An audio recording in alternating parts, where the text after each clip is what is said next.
Salut à tous, bienvenue, merci d'être avec nous un samedi matin.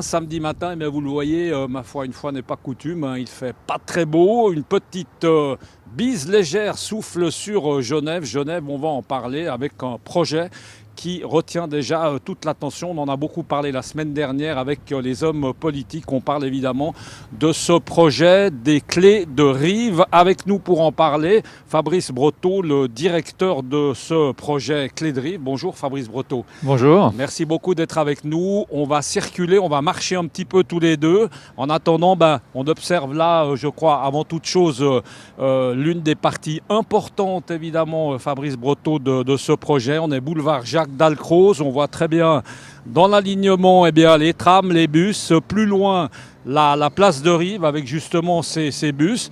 Alors avant de peut-être parler de ça, de vous rappeler un peu votre fonction, directeur de ce projet. D'abord rappeler que c'est un projet qui date pas d'hier, c'est un projet qui est assez ancien mais qui va être soumis à votation le 7 mars. Oui, exactement. Donc, moi, je m'occupe de ce projet depuis à peu près 8 ans, mais l'origine du projet a une douzaine d'années. Et c'est vrai que ça peut paraître long, mais à Genève, il faut beaucoup de temps pour faire les choses. Et il faut passer par un certain nombre de services, que ce soit cantonaux ou communaux. Et c'est ce qui a été fait pendant toutes ces années. Il y a eu aussi beaucoup de discussions politiques, il y a eu un consensus. Le temps que tous les partis politiques se mettent d'accord, on est arrivé à ce projet final qui aujourd'hui est contesté par des référendaires, mais qui a été quand même l'objet d'un référendum et de nombreuses discussions, de nombreuses études aussi, des études de trafic, des notices d'impact, ce genre de choses. Donc voilà la raison pour laquelle ça a duré 12 ans. Rappel peut-être de l'enjeu. Alors là, sommairement, c'est surtout là que ça va se passer, Fabrice Breteau, mais pas seulement, le boulevard Jacques Dalcroze. On va aller tout à l'heure au marché. Qu'est-ce qui va se passer concrètement? Racontez-nous. Alors là, il y aura plein d'arbres, forcément, des piétons. C'est un peu ça le but du jeu, si je puis dire. Voilà, là on traverse la route, mais à partir de l'endroit où on arrive maintenant, ça va être piétonnisé. Et donc c'est vrai que l'idée, c'est aussi dans une certaine logique de continuer la piétonisation qui a commencé à Bel-Air, en passant par Longemal, Mollard, Fusterie, et de terminer ce quadrilatère de façon à ce que toute la zone, l'hypercentre soit piétonisé. Donc effectivement, ici où vous voyez des voitures et pas mal de circulation, bon aujourd'hui c'est vrai qu'en période Covid, on a beaucoup moins de monde, mais tout cela va être enlevé. Et on va avoir des alignés d'arbres, des places publiques avec des bancs et une perspective sur le jet d'eau qui aujourd'hui malheureusement n'est pas très visible, mais sera quand même assez exceptionnelle. Aujourd'hui, Fabrice Breteau, qu'on comprenne bien. Est-ce que, par exemple, le Covid justement a eu une incidence sur ce projet? Est-ce que si des travaux devaient commencer, etc. Non, on a gardé le timing ou bien ça a été un frein quand même pour vous, cette affaire du Covid? Alors aujourd'hui, non, pas réellement, parce que les travaux n'étant pas... Si on avait été en plein travaux, ça aurait probablement fait des modifications, mais aujourd'hui, non. Il y a peut-être eu quelques retards du fait des votations qui ont été repoussées certaines fois. Mais sinon, en termes de projet lui-même, ça n'a pas impacté. L'impact du Covid, il est surtout lié à un changement des habitudes de transport. On a vu que les gens prenaient moins les transports publics par peur de la contamination et ont reporté sur de l'individuel, que ce soit vélo en été quand il faisait beau et quand même un peu plus de la voiture ou du scooter aujourd'hui. Donc voilà, c'est aussi l'idée d'avoir cette liberté de choix aujourd'hui parce que selon les circonstances, c'est important. Aujourd'hui, on est d'accord que toute cette zone-là, les vélos, choses comme ça, non, ne pourront pas venir. Ce sera piétonnisé uniquement. Non, alors c'est quand même un régime mixte, comme dans les rues basses, alors avec des interdictions dans certaines zones ou des tolérances selon les demandes de la ville, parce que finalement c'est la ville qui gère la surface. On parle beaucoup du parking, mais on parle surtout d'un sujet de zone piétonne, et ça c'est géré totalement par la ville. Et donc le régime sera plus ou moins le régime des rues basses, y compris en termes de livraison d'ailleurs, parce qu'il y a beaucoup de questions sur les livraisons. Et en termes d'accès sur les cours intérieurs, on a un bon exemple ici, où on a des cours intérieurs vers l'école, où il y a des parkings et autres. Il est bien évident que les gens qui ont l'accès à ces cours intérieurs, les ayants droit, pourront continuer à rentrer. Ce qui ne signifie pas pour autant un grand flot de voitures, etc. C'est juste les quelques ayants droit sur les cours intérieurs des immeubles. Fabrice Breteau, il y a deux, trois choses qui, on va dire qui dérangent peut-être ceux qui ne sont pas franchement pour. Il n'y en a pas beaucoup, on l'espère en tout cas. C'est peut-être les arbres. peut-être expliquer, donner un peu d'explication par rapport à cette plantation d'arbres. Ouais. Et puis également, on va parler forcément du parking, parce que le parking fait couler aussi un petit peu d'encre. Vous avez forcément vous avez forcément des bons arguments par rapport à ça. Alors les arbres, on s'imagine là qu'il y aura à peu près 80 arbres. Alors sur l'ensemble de la zone, quand on parle l'ensemble de la zone, c'est également la rue d'Italie qu'on ne voit pas d'ici, mais qui est de l'autre côté, derrière, où il y aura tout le pôle TPG. Donc effectivement, si on regarde sur Facio lui-même, aujourd'hui il y a relativement peu d'arbres. On voit quelques-uns en haut, les deux qui sont là, et ensuite vraiment tout au bout vers le lac. Donc en fait, il y aura effectivement des abattages d'arbres. Il ne faut pas oublier que quand on fait une piétonisation, on refait aussi tout ce qu'il y a en sous-sol. Et ce qui est en sous-sol, ça peut être de l'électricité, du gaz, des eaux usées, des récupérations d'eau usée d'immeubles, des eaux claires, des télécoms. Donc on refait une surface et on profite pour refaire l'ensemble de la zone en sous-sol également. Donc quand on entend des fois dire une piétonisation sans parking, ça veut dire pas de travaux et pas d'abattage d'arbres, c'est totalement faux. Ça, c'est la première chose. L'autre chose, c'est que, de nouveau, c'est quelque chose qui est dans les mains de la ville, et les abattages d'arbres, ils ont été décidés par la ville et demandés par la ville. Donc si on vient maintenant sur le futur, que l'on espère, c'est que toute cette perspective, moi j'appelle ça une perspective parce qu'on a vraiment la vue sur le jet d'eau, elle sera arborisée du haut de Dalcroze où on était tout à l'heure jusqu'au lac. Alors évidemment avec des interruptions au niveau de la rue du Rhône, mais dont le trafic va être beaucoup allégé par le fait qu'il n'y aura plus de trafic de recherche de place. Et puis de la rue Versonnet, qui est un des axes majeurs de Genève, fait partie du lacustre, qui à l'évidence ne peut pas être coupé.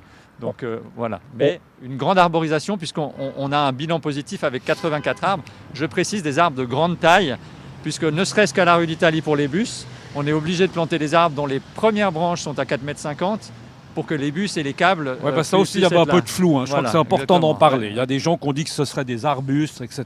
Ça va être des vrais arbres pour rassurer tout le monde. On n'en a pas beaucoup parlé. Après, on ne va pas oublier le parking. Forcément, Fabrice Botteau, il y a les halles de rive. Les halles de rive, les gens vont continuer de travailler. Qu'est-ce qui va se passer? Ça va être cassé, reconstruit. On n'a pas eu trop d'informations par rapport aux halles de rive, qui est évidemment place légendaire, que fréquentent avec plaisir les Genevois.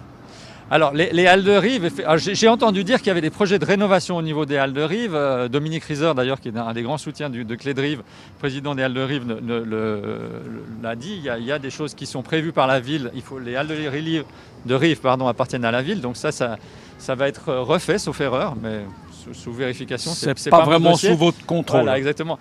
En revanche, si on reste sur Facio, il faut bien voir que le parking il a été conçu de façon à laisser l'accès permanent au commerce. C'est-à-dire que les trottoirs actuels, ils vont rester comme ils sont. Et on mettra des palissades de chantier qui seront un peu au-delà du trottoir et qui seront transparentes. On a prévu des plexiglas, on a discuté de ça avec les commerçants, on leur a toujours expliqué comment ça allait fonctionner. Ils sont au courant qu'il va y avoir des travaux et des travaux importants. On n'a menti à personne, ça a vraiment été très très clair. Un chantier, c'est jamais drôle pour personne, mais on fait ça pour les 100 prochaines années et c'est important. Et ces travaux, importants là aussi, parce que forcément, comme dans tous les projets, dans tous les trucs, on entend un peu parfois tout et n'importe quoi. Oui. On a entendu du 6 ans, bon, finalement ce sera plutôt 3, on est d'accord avec ça? Oui, absolument. Le planning prévu, c'est 3 ans. Donc c'est 2 ans. Le parking lui-même dure 2 ans, si on veut vraiment parler parking, mais l'ensemble du projet, c'est 3 ans.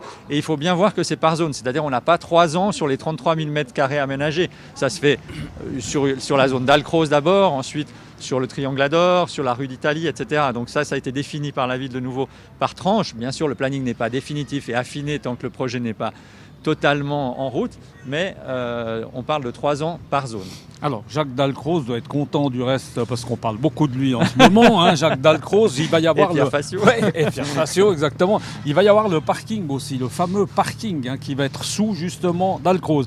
Sous Facio, plutôt. Sous Facio, pardon. Où est-ce qu'il va être exactement? Alors, on parlait des halles de rive tout à l'heure, donc il va grosso modo commencer au niveau des halles de rive et se terminer sur le Triangle d'Or, devant ces bâtiments qui aujourd'hui sont occupés par la banque Julius Baer. Alors un mot, parce que ça va être un gros parking, là aussi il y en a qui disent qu'ils n'en auraient pas vraiment besoin, mais ça doit faire partie intégrante du projet, on est d'accord, là on ne peut pas aller avec l'autre. L'un ne peut pas aller sans l'autre parce qu'il y a une loi de compensation et quoi qu'en disent les opposants, on a une obligation de compenser. Il ne faut pas oublier que quand on fait une zone piétonne, on bloque des axes de circulation, donc Facio va être bloqué et donc il faut reporter le trafic. Si on piétonise sans reporter le trafic, enfin sans prévoir des mesures extérieures, ça va être une catastrophe. Donc il faut absolument que des places soient supprimées, en l'occurrence sur Helvétique, pour fluidifier le trafic. Sinon, c'est comme un courant d'eau, ça ne passera pas. Alors évidemment, certains se demandent un petit peu à quelle sauce ils vont être mangés au niveau de ce parking, parce qu'on le rappelle, hein, c'est une opération privée et organisée par la ville. Et là, je crois qu'on peut dire, alors d'abord au niveau des places, ça va être cher, ça va être dans quel prix. Et puis je crois qu'il y a une bonne surprise quand même à dire aux Genevois, c'est qu'au bout de 65 ans, il y aura une bonne nouvelle pour les Genevois. Je crois qu'on peut le dire, c'est pas un scoop, mais c'est une certitude.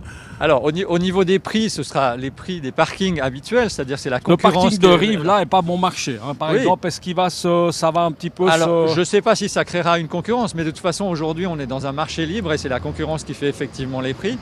Donc, il y aura les prix normaux. Après, à fixer, on parle d'aujourd'hui dans 3 ans. Donc, on verra sur le moment à quel prix. Mais il est bien évident qu'on n'a pas intérêt à faire des prix très élevés pour ne pas avoir de clients. On va essayer de ne pas se faire écraser en même temps. Oui.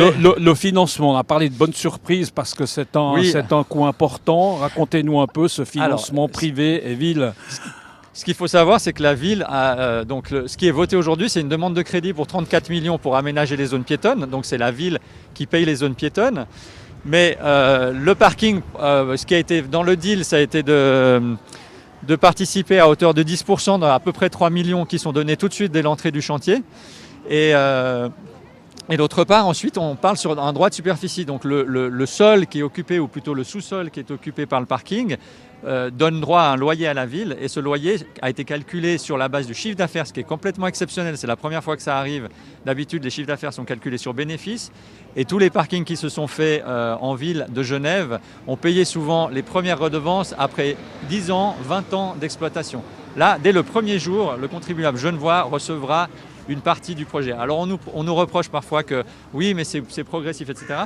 Peu importe, la moyenne, c'est 2,6 millions par an et c'est 170 millions qui sont prévus en redevance. Donc ça veut dire que la ville investit 34 millions, mais elle reçoit 3 millions tout de suite et ensuite 2,6 millions par an. Et comme vous le disiez tout à l'heure, cerise sur le gâteau, elle reçoit un parking qui vaut 65 millions à sa construction, dont elle pourra le faire ce qu'elle veut au final, puisque c'est un bâtiment adaptable. Comme j'ai dit avant, il est électrique.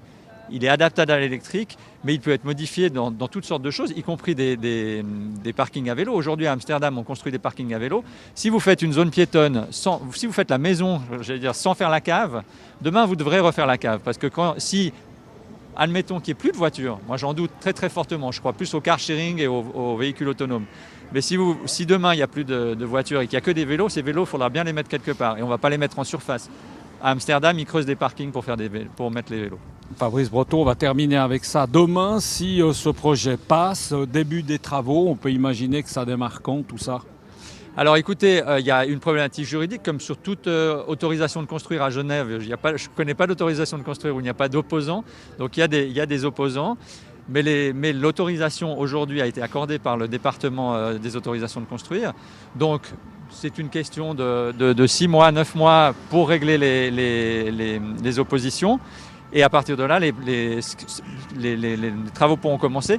Mais pendant ces 6 mois, 9 mois, on ne va pas rester inactif avec la ville et nous-mêmes. On va commencer à faire les appels d'offres, etc. Tout le travail préliminaire, affiner les plannings dont je parlais tout à l'heure, de façon à être prêt le moment venu. Donc on peut imaginer que ce sera 2025 une ouverture. 2025, le début. Non, une ouverture. Une ouverture, oui. Carrément. Eh bien, écoutez, on vous le souhaite en tout cas, on le souhaite à tous les Genevois et en tout cas, vous le voyez, eh bien, beaucoup de monde dans ce marché de Rives, ça tombe très bien puisque tout à l'heure, on va aller s'intéresser à un maraîcher qui, lui, va nous donner évidemment son sentiment par rapport à ce projet clé de Rives. Merci beaucoup, Fabrice Breton. Merci, Michel. À bientôt. Merci.